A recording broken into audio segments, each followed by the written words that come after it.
Real quick, I just wanted to say thank you. I recently got over to 100 subscribers, and that's awesome. And I just, I couldn't be more humbled or blessed by the support that you guys have given me. I started my channel in August. I got to 13 subscribers pretty quick, but stayed there for a while.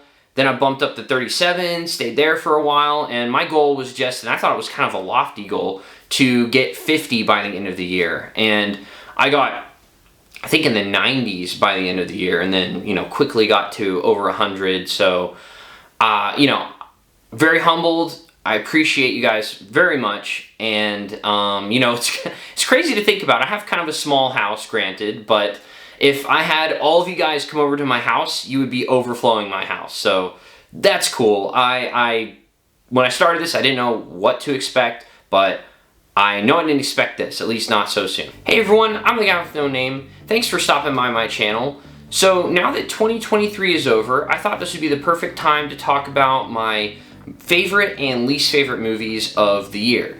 Before we get into my list, two things to note. One, I only started my channel in August of last year, so there are going to be movies on this list that I have not actually reviewed or discussed in really any way on this channel, so keep that in mind. And then two, because I only started my channel in August, there are a lot of movies, most of them predating that I actively avoided because either I thought they looked terrible or I'd heard bad things about them. So, there might be certain movies that make my top 5 worst of the year that you might be scratching your head about because there are a lot more worse movies that could have bumped them off. So, but these are movies that I saw. And then finally, like I say with all of my ranking videos, these are based on my enjoyment or lack thereof of the films and not necessarily on how well made they were or anything like that. So it's more my personal list. So I guarantee you your list will look different than mine. So without further ado, let's get into my top 5 worst of the year from least bad to most bad. Starting off with our dishonorable mentions, we have Blue Beetle and The Marvels. Both of these were not that great, and while there was a little bit of fun to be had with each of them, they ultimately were lacking in the story department and could be summed up in one word: generic. Number 5, Ant-Man and the Wasp: Quantumania. This one just edged out The Marvels, really just because I didn't like it and it wasn't very fun. I thought the quantum realm they ended up in wasn't too interesting. Kang was ultimately humiliated and lessened, and while I didn't hate him as much as most, I gotta admit MODOK was poorly executed. Number 4, Indiana Jones and the Dial of Destiny.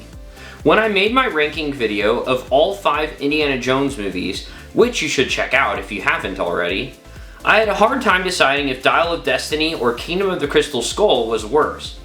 That's a bad sign. If you want my more detailed thoughts, check it out in my ranking video, but ultimately I was very underwhelmed and disappointed. 3. Expendables? Man, dumb title or logo, or whatever you call it, notwithstanding, I didn't expect much from this movie, but it still fell flat for me. Jason Statham tries his best to carry this film, but it was an impossible task. I commend him for trying, but this film really shouldn't have seen the light of day. Sloppy is an understatement. Number 2, Aquaman and the Lost Kingdom. Listen, I really tried to keep an open mind going into this, even after the not so great trailers, a troubling review embargo, and terrible early reviews. See my review for more details, but to sum it up, it is bad. Finally, the moment you've all been waiting for, my least favorite movie of 2023 is Shazam! Fury of the Gods. I used to say I was a DCEU fan. I'm depressed to see my top 2 worst films of the year to be the last 2 DCEU movies, but I really don't think there was much quality control going on here. Sloppy, generic, boring, lame, cheesy. Those are not words you'd want to describe a movie, but unfortunately, the boots all fit perfectly. Whew, everyone good? Let's wash that bad taste out of our mouths and talk about my top 5 best movies of 2023, starting with my honorable mentions. My honorable mentions are John Wick Chapter 4, Napoleon, and Godzilla -1. All very different films from one another. John Wick and Godzilla I found to be a bit overrated in general, though I still liked them a lot, while I found the opposite to be true of Napoleon. I liked all three, but they are not without their flaws, so they just missed the list. Starting off my list with number 5, we have the Super Mario Bros. Movie. I probably seem crazy to a lot of people, but I loved this movie. The only weak link to me was a bare bones story. Other than that, the animation, voice acting, and score, complete with an original song by Jack Black, Peaches, were all just about perfect. I'm a huge Mario fan, so all the nostalgia and callbacks hit for me. Not to mention I got to take my daughter to see it, and it was the first movie she sat through completely in theaters. Can't wait for the sequel. Number 4, Sound of Freedom. This movie hit me hard. It impacted me so much, especially as a father, and it's really easy to be in our bubble and be ignorant to the evil that's happening in the shadows. And I appreciate how this movie shines a light on that, and it's inspiring to hear the successes of those who fight for what's right. 3, Killers of the Flower Moon. Wow, this movie hit me hard as well. It's long, yes, but it's so well made that it felt a lot shorter than it is. The directing, acting, and story were so good it blew me away. And once again, it's another shocking story that should be more well known. 2, Guardians of the Galaxy Volume 3.